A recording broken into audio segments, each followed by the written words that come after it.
जिस वेशधारी में ये गुण हो उसे ही संत कहते हैं। उसकी वाणी से केवल भगवत यश ही निकलता है। जब चार के बीच में बैठेगा तो भगवत चर्चा, ये पहली पहचान संत की। भगवान नारायण लक्ष्मी जी सहित समस्त पार्षदों को पहचान बताए हैं कि मेरे भक्त की सबसे पहली पहचान है कि वो जब बात करेगा तो मेरा नाम निकलेगा, मेरी बात निकलेगी। कहां गए थे वो? श्री जी की कृपा से परिक्रमा करके आ रहे थे। श्री जी ने ऐसी प्रेरणा की परिक्रमा होके आ रहे। और कैसे बड़ी कृपा है लाडली जी की, नहीं और सब कैसे, बस श्री जी की बहुत कृपा है, बड़ी करुणामयी है। अपने जैसे अधमों को स्वीकार शुरू पिंड छुड़ाना उसको मुश्किल पड़ जाएगा, ऐसे प्रेमी हैं। खड़े खड़े वो ऊब जाएगा, कब भागो। वो चर्चे वृंदावन प्रियाजू लाडली लालो के, ऐसे प्रियालाल के प्रेमी जन होते हैं कि उनको बस भगवत चर्चा ही करनी। अगर जबान खुली तो भगवत चर्चा। धूप है कि क्या है, देखा है मधुकरी मांगने जा रहे संत जन मिल गए, खड़े धूप में नंगे पैर, चर्चा और घंटों चर्चा हो रही। बोधयंता परस्परम कथयंति च माम नित्यम तुष्यंति च रमंति च। ये कठिन बात है। चर्चा करते तो बहुत मिलते हैं, पर तुष्यंति च रमंति च, उसी में संतुष्ट होगा, आनंदित, उसी में रमण कर रहा है, उसे कोई चाह नहीं। भगवत चर्चा हुई मानो पेट भर गया। कितनी अहोभाग्य, 1 घंटा से भगवान की चर्चा हो रही, प्रियालाल की चर्चा हो रही। आगे कह रहे हरि को भजन, साधु की पहचान हर समय भजन परायण। कोई माला से जप रहा है, कोई बिना माला से जप रहा है। बिना माला से जपने वालों की पहचान होती है, वो गुरु प्रसाद से जागृत होती है।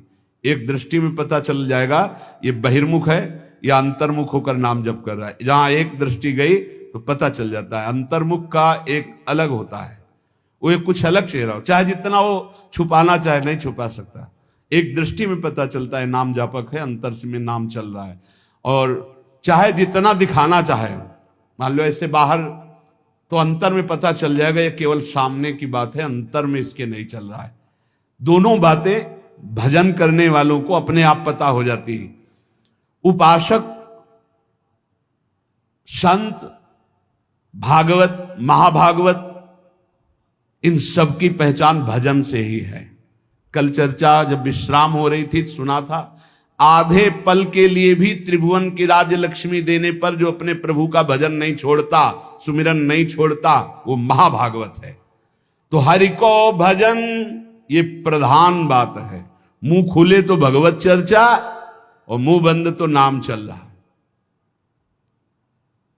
राधा वल्लभ श्री हरि, राधा वल्लभ श्री हरि, या जो गुरु जी ने दिया हो, जो नाम प्रिय हो, राधा राधा, ये मान लो, बहुत आनंदित हो जाओगे। मान लो कुछ पैसा नहीं लगना हो, बहुत बड़े धनी हो जाओगे, बहुत बड़ा लाभ मिल जाएगा। ये सब पुण्य रुई का ढेर समझो, एक अपराध बन जाए सब भस्म हो जाएंगे। नाम सोना है, सोना जितना तपेगा उतना ही चमकेगा, नष्ट होने वाली नहीं, अविनाशी वस्तु है। कमा लो ये सोना।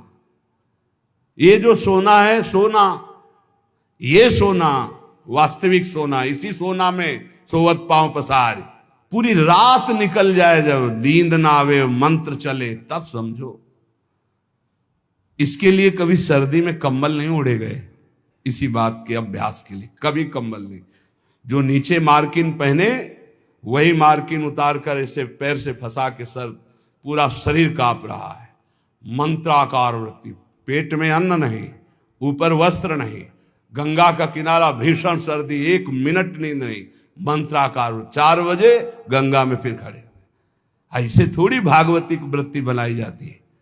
ऐसे लगा जाता है जैसे गरीब आदमी ओवर टाइम करके पैसा कमाता है, किसान आदमी रात दिन लगा रहता है। ऐसे कायर पुरुष थोड़ी भजनानंदी होते हैं। ये शरीर को बहुत दुलार करने वाले भजनानंदी नहीं होते। सच्ची मानिए, जितना सुख शरीर को दोगे उतना अध्यात्म सुख से हीन होते चले जाओगे। मारो इस प्रकृति जन्य की अधीनता को तुमने जो स्वीकार कर रखी। हर प्रकृति का वार सीधे सहो। यह प्रवचन नहीं करते, जीवन में जो जिए वो बता रहे हैं। किसी आश्रम में ठहरना नहीं, ऐसे आश्रम में ठहरना जहां जंगल किसी का जाना नहीं, ऐसे बहुत से आश्रम मिले। जीवन भर प्रकृति से लड़ना रहा है, तभी परमात्म चिंतन का एक तार भाव बनता है जब सीधे प्रकृति का वार सहे। यम ही न व्यथ्यन्ते ते पुरुषम पुरुषर सब।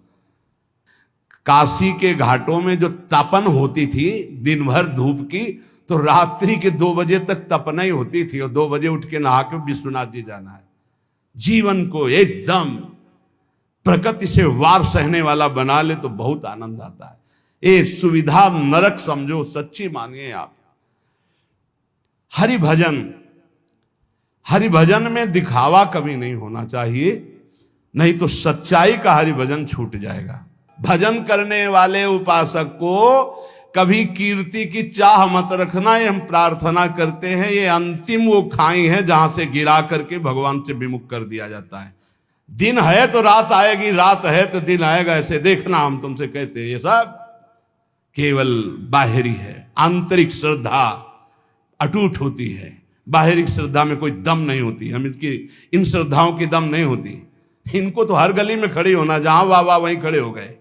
श्रद्धा वो होती है अटूट, कि चाहे जैसी परिस्थिति हो, चाहे जैसी घटना हो, मैं आपका हूं तो सिर्फ आपका हूं। वो होंगे अंगुलियों में गिनने वाले, वो अंगुलियों में गिनने वाले होते हैं। इसलिए साधु की सेवा पहचान, स्वयं साधु होते हुए साधु की सेवा और निरंतर हरिभजन और सर्वभूत पर दया, समस्त जीवों पर दया का भाव। दया बिना साधु कसाई, पर ये भी दया करी तो आफत आई बड़ी। कैसे तुम्हें बताए, मतलब बहुत विचित्र गति।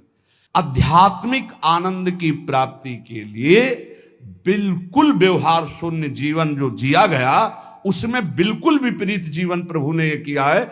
हजारों लाखों की जो भीड़, ये जनसंख्या है भगवान, ये भीड़ भजन अगर निरंतर आपका अभ्यास है तो चल जाएगा, नहीं तो आम हो जाएगा कि मैं बहुत बड़ा हो गया हूं, जहां हुआ मैं बहुत बड़ा हुआ, वहीं से भक्ति का नाश हो जाएगा।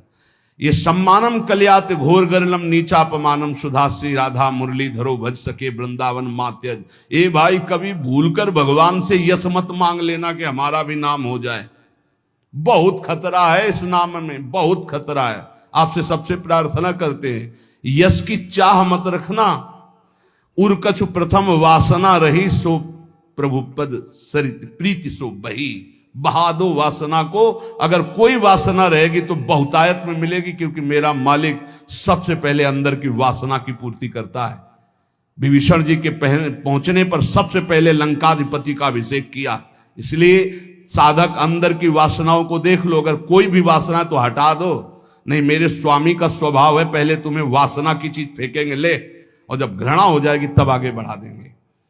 मान आखिरी खाई है जिस पे साधु गिर जाता है। इसीलिए सबसे पहले सिद्धावस्था की सीढ़ी पे निर्माण लिखा है। निर्माण अमोहा जित संग दोषा। अपने में कोई गुणा अभिमान आकर के ये श्रेष्ठता का भाव हो जाना, मानो परमार्थ में पोछा लग जाना है। भाई कभी अहम, ये भाव मत अहम में लाना कि मेरा नाम हो जाए। भगवान को जो करवाना तो करवाने, वो तो सर्व समर्थ हैं, वो तो नौकर हैं, हम वैसे ही करना पड़ेगा। पर चाह कभी मत करना। अगर चाह किया तो ये आखिरी खाई है, इसमें साधु को गिरा दिया जाता है। ये माया की बड़ी विचित्र मनोहर चाल है। बड़ा मीठा जहर है जिसे हाथ में लेकर स्वयं खा लिया जाता है। ये मान प्रतिष्ठा यश कीर्ति, ये जगत मंगल कराने वाले भगवान की हो, उन्हीं का यश गाएं। अपनी कभी न मानकर इसका जो भोग करेगा वो नष्ट हो जाएगा। मेरी यश कीर्ति इससे नष्ट हो जाएगा। सर्वभूत पर दया, दया तो करनी है, पर दया वो जिसमें भगवत विस्मरण ना होने पावे। दया को उल्टा याद, अगर हरि की याद भूल गई तो वो दया फंसा देगी पक्का। और जिस दया में हरि सामने है कि ये मेरे भगवान हैं, वो कभी नहीं फंसा पाएगी। संत के लक्षण जब वाणी खुले तो भगवत चर्चा, जब वाणी बंद तो भगवान नाम जप, और स्वयं साधु होते हुए साधु की सेवा एक प्रधान लक्षण है। हरि को भजन साधु की सेवा, सर्वभूत पर दाया, हिंसा लोभ दंभ छल त्यागे, विषम देखे माया। कभी किसी की हिंसा ना करे, ये साधुता का लक्षण है। कभी जीव को, किसी जीव को कष्ट देना नहीं। मन से वचन से अगर आप थोड़ा भी किसी के प्रति रूखा भाव कर लें तो आप अंदर देखना आपके भजन में फर्क पड़ जाएगा। ये अंदर के अनुभव की बातें करते हैं। अगर उसको तुमने डांटा है, सही माने में डांटा है और भगवत भाव करके डांटा है, तब तो आपका भजन चलेगा। और अगर भगवत भाव नहीं किया है और बिना किसी अपराध के आप डांट रहे हैं तो आपका भजन बंद हो जाएगा पक्का। थोड़ा अपराध है, बहुत डांट दिया तो आपका भजन बंद हो जाए। ये भागवतिक क्षेत्र है। किसी को न वचन से, न शरीर से, न मन से पीड़ा ना पहुंचाए, किसी को भी नहीं। देखो, गुरु शिष्य एक व्यवहार का संबंध है, परमार्थ नहीं। आप ये मत समझना कि गुरु शिष्य परमार्थ का है। परमार्थ तो एक ही तत्व है, न गुरु है न शिष्य है। अगर शिष्य शिष्य वो गुरु ही है, गुरु गुरु वही भी शिष्य है, वही गुरु है वही शिष्य, दो नहीं। द्वैत परमार्थ नहीं है, परमार्थ एक वस्तु है। परमार्थ में गुरु शिष्य नहीं, ये व्यवहार है। प्रणाम नमस्कार वंदन ये सब व्यवहार के अंदर। परमार्थ में एक वासुदेव यहां जो विराजमान वही यहां विराजमान है। उसी वासुदेव को देखकर वो स्वांग शिष्य का कर रहा है तो आप स्वांग गुरु का कीजिए। बस स्वांग है, सत्य वस्तु एक ही है जो सर्वत्र विराजमान है। इसलिए किसी को भी वचन से, शरीर से या मन से पीड़ा ना पहुंचावे।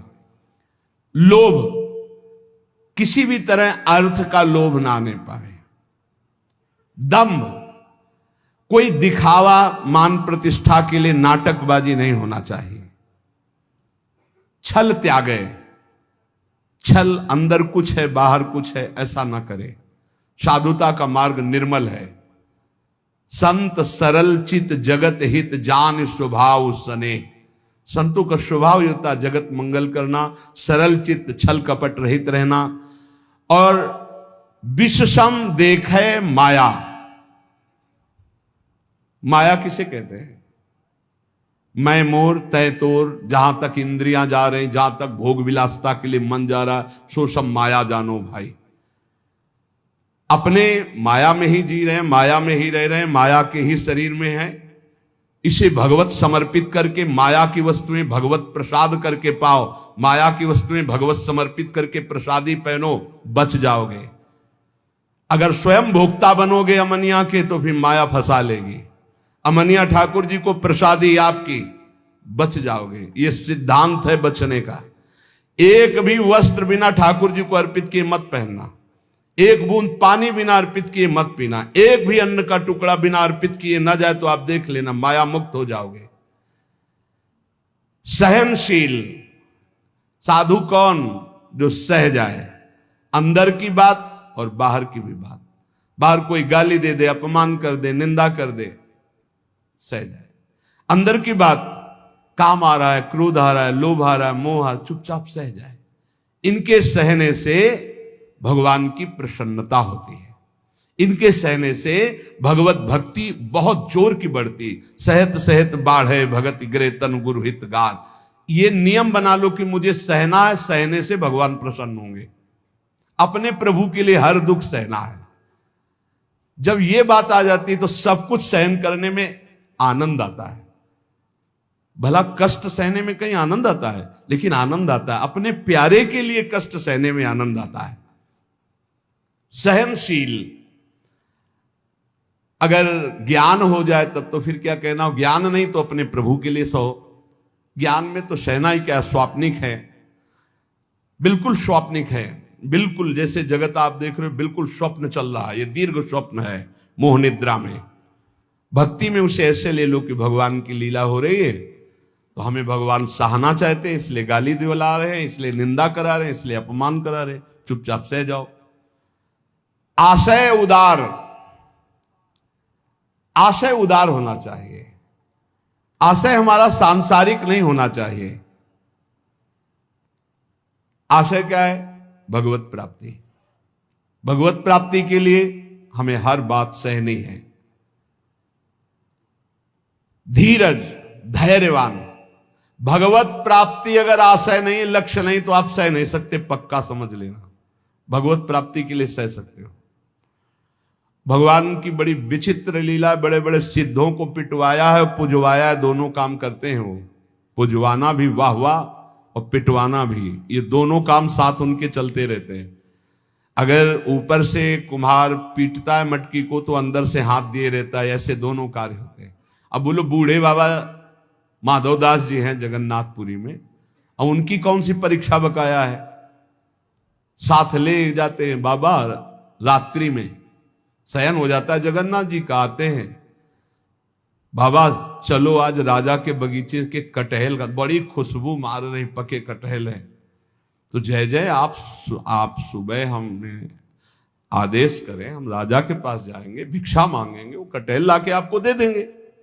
जब राजा सुनेंगे कि आपको कटहल पसंद है तो बगीचा ही आपके नाम करवा। तो बाबा जो चोरी में आनंद मिलता है वो साहूकारी से मांग के थोड़ी ठीक लगेगा। बोले वैसे प्रभु चोरी क्या हो, तो आप ही का बगीचा है, आपका ही तो। बोले उपदेश मत करो, हमारे साथ चलो। बाबा को ले गए, बाउंड्री फंदवाए, ठाकुर जी झील कर बाउंड्री सुनको, 9 किशोर ये तो आप चढ़ गए। बाबा आप ऊपर कटहल के पेड़ में, वो बहुत पका है। बोले अनीति मत करो जय जय, आप 9 किशोर आप चढ़ो, हम नीचे हैं। बाबा तुम चढ़ो, हम नीचे से बताते रहे। जो ही कटहल एक तोड़कर पका फेंका, उसने कहा वाह वाह बाबा बहुत। अरे बोले जय जय इतनी जोर से वाह वाह कह रहे हो कि चौकीदार सब जान जाएंगे, पिटवाओगे आप हमें। फिर दूसरा जो फिर वाह वाह, तो दरवाजा खुला, चौकीदार आए, आप तो अंतर ध्यान हो गए, पकड़े गए माधोदास। रात्रि का समय तो 10-5 डंडा होता, पर जब देखे कि कौन है तो पता चला कि तो माधोदास बाबा। तब सुबह राजा के सामने पेशगी हुई। राजा तो उतर कर साष्टांग दंडवत हुआ, अरे महाराज आप आदेश कर देते तो जितने कटहल लगे सब आपकी कुटिया भिजवा देते, आप ऐसा। बोले आप आदेश कीजिए, आप ऐसा। अरे बोले हम क्या आदेश करें, क्या तुम्हें बताएं। समझाया था कि सुबह हम राजा के यहाँ से भिक्षा मांग लाए, पर वो बोले कि ऐसे ज्यादा आनंद आएगा। तो आनंद तो हमें आया महाराज, देखो पूरे डंडा भले हुए तुम्हारे चौकीदार।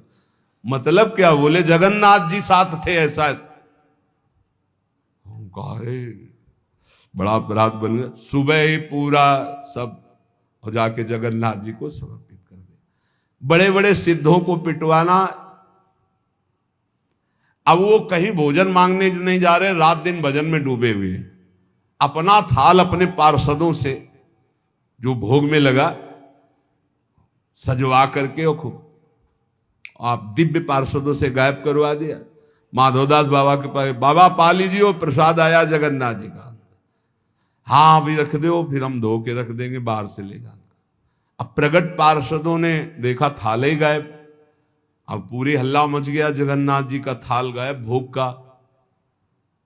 जब माधवदास बाबा भजन से उठे, खूब प्रसाद पाया और समुद्र से धोकर अपनी झोपड़ी के ऐसे कुटिया के ऐसे किनारे। किसी ने बताया थाल तो वहां धुली मंजी रखी हुई है जगन्नाथ महाराज जी की, माधवदास बाबा के पास। वहां गए तो देखा था। बोले ऐसा छोर। अब ये भी नहीं सोचा कि जब भोग लगता है तो सब पार्षद ऐसे बैठते हैं, पर्दा लगता है, वहां से थाल कौन ले जाएगा। बड़ी पिटाई की माधवदास। अच्छा माधवदास बाबा इसलिए पिटाई को सुखपूर्वक सह रहे थे कि महाप्रसाद पाया है तो ये भी प्रसाद पा लो। अब थाल लेकर के भूखे हैं तो थाल आप भिजवा रहे हैं, आप ला रहे हैं, पिटाई आप कर। इनके रहस्य को समझना बड़ा कठिन। इसलिए ये कभी ना समझे कि ये गाली देने वाला कोई और है, ये पीटने वाला कोई। प्रभु पिटवाते हैं, प्रभु ही पुजवाते हैं, दोनों काम कराते रहते हैं, बैलेंस बराबर बना के चलते हैं। पक्का समझना है। सहनशील। कोई डर रहा होगा कि यार ज्यादा भक्ति करने पे पिटवाई में पिटवाते भी है। ये सिद्धों के साथ करते हैं, आपके साथ नहीं खेलेंगे। बच्चों को भारी वजन उठाने को नहीं दिया जाता, अपने लोग बच्चे हैं, इसलिए चिंता मत करना कि आपकी भी परीक्षा होगी। ये सिद्धों के साथ खेलते हैं। सहनशील, आशय उदार, अति धीरज सहित विवेकी, अत्यंत धैर्यवान और विवेकवान, सद असत का ज्ञान रखने वाले को विवेकी कहते हैं। सत्य वचन, साधु के वचन सत्य होते हैं, इसलिए कभी असत्य न बोले। सत्य वचन सबको सुखदायक, जब बोले तो विचार करके बोले और ऐसे वचन बोले जिनमें दूसरों को सुख मिले। ये बचने का दरिद्रता, वचन में दरिद्रता क्या, कोई पैसा लगता है? बड़े मीठे वचन बोलो बना के, दूसरों को सुख पहुंचाने वाले हितकर सत्य वचन बोलो। और गहि अनन्य व्रते की, अपने इष्ट का अनन्य होगा, ये होता संत की पहचान। बोले इंद्रियजित, 5 ज्ञानेंद्रियां 5 कर्मेंद्रियां उसके बस में होंगी, पर अभिमान न जाके, इंद्रिय विजयी होने का अभिमान नहीं होगा। तो बोले करे जगत को पावन, ऐसा महात्मा सारे संसार को पावन करने वाला होता है। भगवत रसिक तासु की संगति, तीनों ताप न सावन, ऐसे संतों की संगति तीनों ताप, दैहिक दैविक भौतिक सब तापों का नाश करने वाला होता है। तो श्रीपाद कहते हैं कि वृंदावन में यदि ऐसे रसिकों का संग मिल गया तो आप ये जान पाओगे कि वृंदावन में जो कुकर शूकर जीव जंतु हैं सब भजनानंदी परम हंस हैं, महापुरुष हैं। वृंदावन मनु विंदाम्य हम अपि देहम स्व सुकरादि नाम। इसलिए मैं भी ये इच्छा करता हूं कि मेरा शरीर अगर छूटे और प्रियालाल ना मिले तो मैं सुअर कुत्ता वृंदावन का बनूं, बाहर ना बनूं। और ये यहां का सिद्धांत है, यहां जिसका शरीर छूटता है उसे बाहर नहीं भेजा जाता। कीड़ा मकोड़ा पशु पंछी जो भी बनेगा वो यहीं का बनेगा। मेरा जन्म वृंदावन में ही हो, किंतु अन्य जगह देव शिरोमणि दुर्लभ शरीर मुझे ना मिले। मुझे वृंदावन में सूकर कुकर आदमी बन, क्योंकि यहां कभी रसिकों की जूठन मिलेगी, प्रियालाल के गुण गाने वाले रसिकों के दर्शन होंगे, प्रियालाल का यश सुनने को मिलेगा, और जब इसी रज में शरीर छूटेगा तो प्रियालाल की प्राप्ति हो जाएगी। संत वचन, महापुरुषों ने जगत मंगल के लिए उपदेश किए हैं। ये जो पीछे आपने सुना होगा यम नियम धारण करना चाहिए, अगर यम नियम धारण करता है तो उसमें बड़ी दिव्यता आती है। यम नियम आसन प्राणायाम प्रत्याहार धारणा ध्यान समाधि यो अष्टांगानि, योग के ये 8 अंग हैं, 8 अंग हैं। यम नियम आसन प्राणायाम प्रत्याहार धारणा ध्यान और समाधि, ये अष्टांग योग कहलाता है।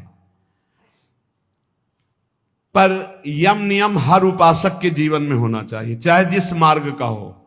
ये यम नियम सब संप्रदाय सब उपासकों के जीवन में होते हैं। क्या यम? ये 5 होते हैं, अहिंसा सत्य आस्तेय ब्रह्मचर्य अपरिग्रहा यमाह। ये यम, किसी की हिंसा न करना, सत्य आचरण, सत्य भाषण, सत्य विचार, किसी की चोरी न करना, सदैव ब्रह्मचर्य का पालन या गृहस्थ में उचित ब्रह्मचर्य का पालन, और अपरिग्रह, किसी से भी दान न लेना, ये यम है। अगर यम का पालन किया जाए, अपरिग्रह स्थैर्य जन्म कथंत संबोधा, अगर किसी से जिंदगी भर कोई दान ना ले, यम का और नियम का पालन करे, तो उसे कई जन्मों की स्मृति प्राप्त हो जाएगी। जैसे इसमें ब्रह्मचर्य, अपरिग्रह, आस्ते, चोरी ना करना, सत्य बोलना, किसी की हिंसा न करना, ये 5 यम हैं। इनमें अपरिग्रह, जो इन 4 यमों का पालन करते हुए 5वां अपरिग्रह, कभी किसी का दान न ले, आकाश वृत्ति से प्राप्त हुई भिक्षा या माधुकरी वृत्ति से प्राप्त हुई भिक्षा को कभी दान नहीं कहते। जो किसी से हाथ फैला के लिया जाता है उसे दान कहते हैं।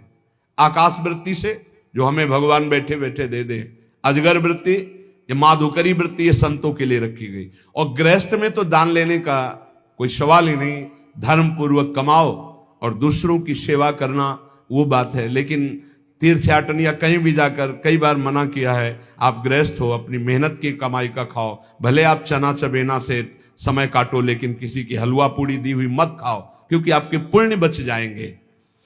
कितनी बड़ी बात है। यही यम का पालन कर रहे थे भीष्म पितामह जी, ब्रह्मचर्य, सत्यवादी और अहिंसा। अहिंसा का तात्पर्य बहुत सूक्ष्म होता है।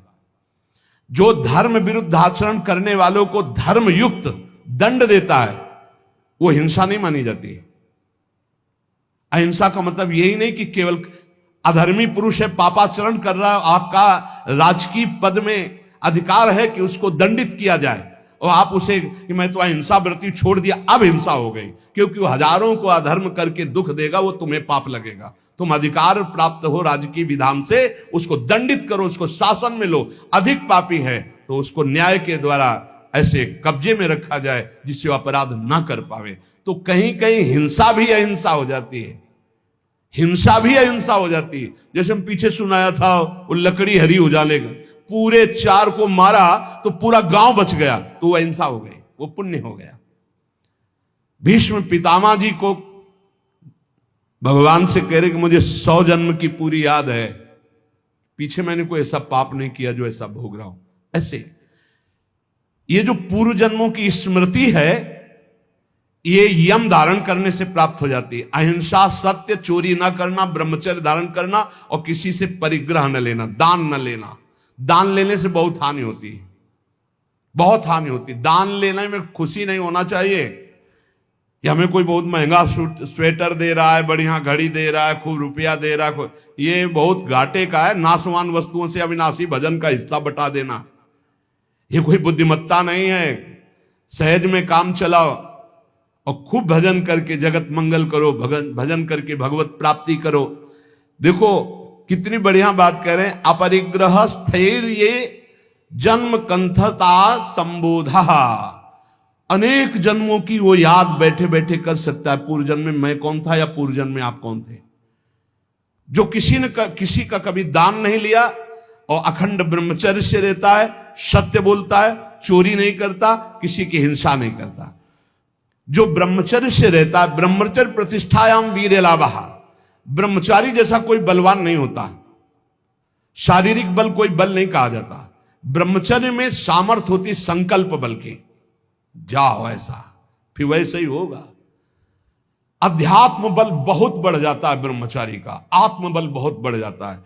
कहीं भी वो भयभीत होना, कहीं भी शंका कर लेना, कहीं भी पराजित हो जाना उसके स्वभाव में नहीं होता। जो ब्रह्मचारी होता स्वभाव में नहीं होता।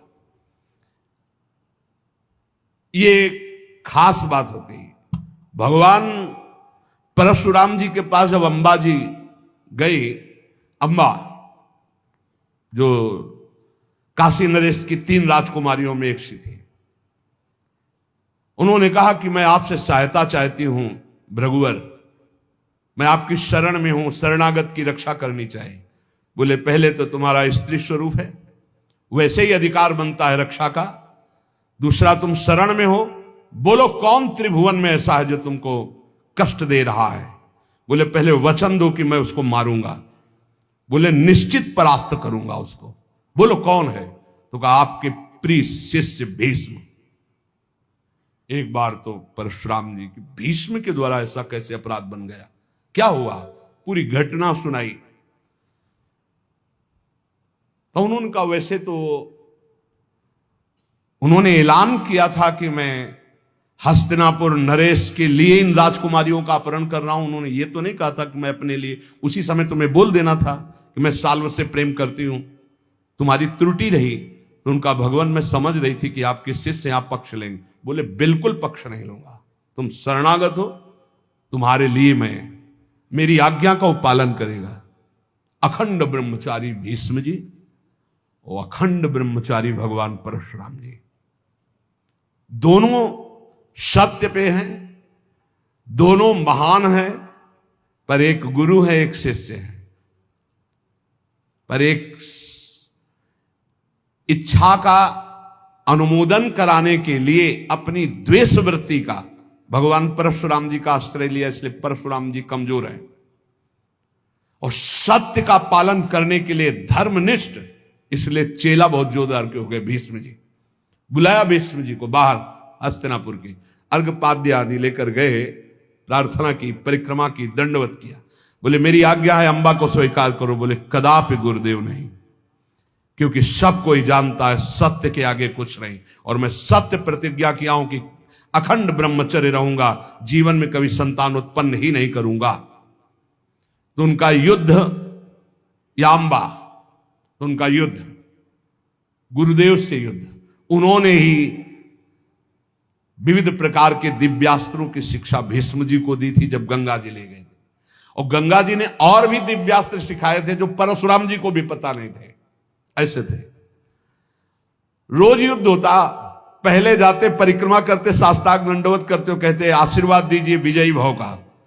बोले योद्धा तो मैं ही हूं, तुम्हारा विपक्ष का मैं आशीर्वाद नहीं दे सकता, पर हां बलपूर्वक युद्ध करना, बलपूर्वक युद्ध करना। आखिरी युद्ध जितना भयानक हुआ कि गंगा जी, अष्टवसु सब जागृत हो गए, उपस्थित हो गए। भीष्म जी ने एक अस्त्र ऐसा चढ़ाया था जो परशुराम जी के पास काट नहीं थी, निश्चित परशुराम जी का वध हो जाता। गंगा जी आकर के पकड़ लिया और कहा नहीं नहीं, ऐसा बिल्कुल ठीक नहीं है। समस्त अष्टवसु आ गए। तो उन्होंने कहा मां, ये प्रत्यंचा पे चढ़ा हुआ धनुष तभी उतरेगा जब गुरुदेव अपना रथ पीछे कर दे, अपना धनुष नीचे कर दे। तो गुरुदेव कैसे नीचे कर से? अष्टवसुओं ने, समस्त देवताओं ने कहा प्रभु आपका चेला है, अब आपको धनुष नीचे करना पड़ेगा, अगर छूट गया तो आपके पास काट नहीं है, आप अबद्ध हैं, फिर भी बध हो जाएगा आपका। भीष्म जी के बाण तभी धनुष से उतरे जब वो रथ पीछे हटा, धनुष नीचे किया, कूद गए, परिक्रमा की, और गुरुदेव बोले जा विजयी भव, कहते विजयी हुआ। तो सत्य, ब्रह्मचर्य, अहिंसा, अपरिग्रह बहुत बड़ी ताकत है। ब्रह्मचर्य में बहुत बड़ा बल है, उसको आज हमारी समाज समझ नहीं पा रही। यम नियम के बिना जीवन बिल्कुल पशुवत जीवन है। यहां कह रहे हैं ब्रह्मचर्य प्रतिष्ठायाम वीर लाभा, महान बल, जो चाहो आप कर सकते हो संकल्प के द्वारा। जो आपको दिव्यता किसी में दिखाई देगी वो ब्रह्मचर्य की होगी। भीषण कष्ट को भी सहने की सामर्थ्य, सर्दी गर्मी, मान अपमान, दुख सुख, लाभ हानि और सत्यवाद, संकल्प बिल्कुल सिद्ध होने लगता है। जिसका ब्रह्मचर्य पवित्र होता, जो संकल्प करेगा, और संकल्प नहीं करेगा तो ब्रह्मचर्य अध्यात्म की ऊंचाई में बैठा कर उसे मुक्त कर देगा। अस्ते प्रतिष्ठायाम सर्वरत्नोपस्थानम, जिसने कभी किसी की चोरी नहीं की, जीवन में छल नहीं किया, तो इसी जन्म में उसके पास दिव्य धन, दिव्य रत्न आदि एकत्रित होने लगेंगे, पक्का। विविध प्रकार के स्वर्णाभूषण, विविध प्रकार की भोग सामग्रियां, ऐसा संयोग बनेगा। कभी चोरी नहीं की, जो इन नियमों को धारण करता है। एक एक का बहुत बड़ा प्रभाव है। अस्तेय प्रतिष्ठायाम सर्वरत्नोपस्थानम, अपने आप आकर के संपूर्ण रत्न, स्वर्ण आदि संपत्ति उसके पास एकत्र, जो कभी जीवन में चोरी नहीं किया, जो ब्रह्मचारी है, जो अहिंसा परायण है, और जो अपरिग्रह, कभी किसी से दान नहीं लिया। वैसे भी लिखा हुआ है कि जो धर्मात्मा पुरुष धर्म से यम नियम के द्वारा चलता है, तो जैसे समुद्र में बिना बुलाए हुए सारी नदियां जाती है, ऐसे चारों तरफ से संपत्ति उसको घेरने लगती है, सुख सुविधा उसको घेरने लगती है, जो धर्म पूर्वक चलता है। सत्य प्रतिष्ठायाम क्रियाफलान आश्रयत्वम, जो सत्य बोलता है, सत्य विचार वाला है, सत्य आचरण वाला है, तो सारे फल उसका आश्रय ले लेते हैं। हर क्रिया का फल वो जो चाहे, जैसे चाहे, जो बोलेगा, जो सोचेगा वही हो जाएगा। ऐसा है।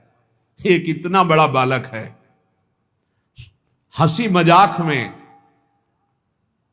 सर्प डाला था, कोई गुस्सा होके नहीं डाला था परीक्षित जी ने, कि पता नहीं समाधि में है या ढोंग कर रहे हैं समाधि का, ऐसे डाला और चले गए। कुछ बच्चों ने जाकर बताया, श्रृंगी ऋषि तुम्हारे पिता के गले में चक्रवर्ती सम्राट महाराज परीक्षित मरा हुआ सर्प डाल दिए। उनका ऐसी असभ्यता, इतने बड़े बालक हैं अभी, ऐसी असभ्यता, चक्रवर्ती सम्राट होता हुआ भी इन महापुरुषों की महिमा को नहीं जानता, ऐसी असभ्यता। ये समझता है यही दंड धारण करता है, देख मैं ब्रह्म ऋषि बालक हूं, इसको दंड देता हूं, आज के 7वें दिन तक्षक सर्प इसे काटेगा और मरेगा। इतने बड़े बालक है। जबान से निकली हुई हर बात, जब उनके पिता शुद्धि में आए, सांप हटा के से दौड़ के आके संगरी से लिपट गए। उनका रोने की क्या जरूरत है, मरा हुआ ही सर्प तो था। उनका पिताजी, अपमान है आपका। अपमान तो उस राजा का हुआ, वो धर्मात्मा राजा आया हुआ था, आश्रम में आया हुआ राजा अतिथि था। हमें चाहिए था हम जल पिलाते, हम उठकर अर्घ देते, पर मैं बाह्य था ही नहीं, बाह्य दशा में, समाधि दशा में अंतर था। वैसे तो अपराध मेरा ही बना कि राजा धर्मात्मा आया और मैंने स्वागत नहीं। बोले प्रभु हमने तो उसको दंड दे दिया। क्या 7 दिन में तक्षक डसेगा? इतने बड़े धर्मात्मा राजा को ऐसा साप, मतलब पिता की भी सामर्थ्य नहीं कि उसे नष्ट कर सके। बोले शाप तो अमोघ है तेरा, क्योंकि तू ब्रह्म ऋषि बालक है। कुछ ऋषियों को भेजा, जाओ परीक्षित को बता दो तुम्हारा 7 दिन में जो कुछ कल्याण करने का उपाय कर लो, नहीं 7वें दिन तक्षक काटेगा और निश्चित काटेगा और तुम्हारी मृत्यु हो जाएगी। ये है सत्य में स्थित रहना। सत्य प्रतिष्ठायाम क्रिया फलाश्रयत्वम, जो बोले जैसा सोचे वैसा ही हो जाए। अब आज सत्य नहीं जबान में झूठा है तो सब पूरा जीवन ही झूठा है। अहिंसा प्रतिष्ठायाम तत्सन्निधौ वैर त्यागः, जो कभी किसी को दंड नहीं देता, शारीरिक मानसिक वाचिक, तो सांप हो, बिच्छू हो, हिंसक कोई भी जीव हो या कोई दुष्ट हो, उसके सामने आके घुटने टेक देगा, वैर नहीं रहेगा। ये अहिंसा का उसके ऊपर प्रभाव होगा। फिर शौच संतोष तपा स्वाध्याय ईश्वर प्रणिधानानि नियमाः। शौच, संतोष, तपस्या, स्वाध्याय, ईश्वर शरणागति, ये 5 नियम है। यम नियम जिसके अंदर सब सुख संपत्ति आ जाएगी, लेकिन यम नियम छोड़ करके मनमानी आचरण करने वाले सब दुख विपत्ति आ जाएगी। सो है, देख लो यम नियम कौन धारण कर रहा है? जानते ही नहीं कि यम नियम है क्या, क्योंकि जानने के लिए शास्त्र स्वाध्याय संत संग चाहिए, वो तो बड़े भाग्य से मिलता है। 5 यम जिनका फल सुन चुके। यम अहिंसा सत्य अस्ते ब्रह्मचर्य परिग्रह। नियम शौच, शौच शरीर को पवित्र रखना, वस्त्र पवित्र रखना, ये इनका बहुत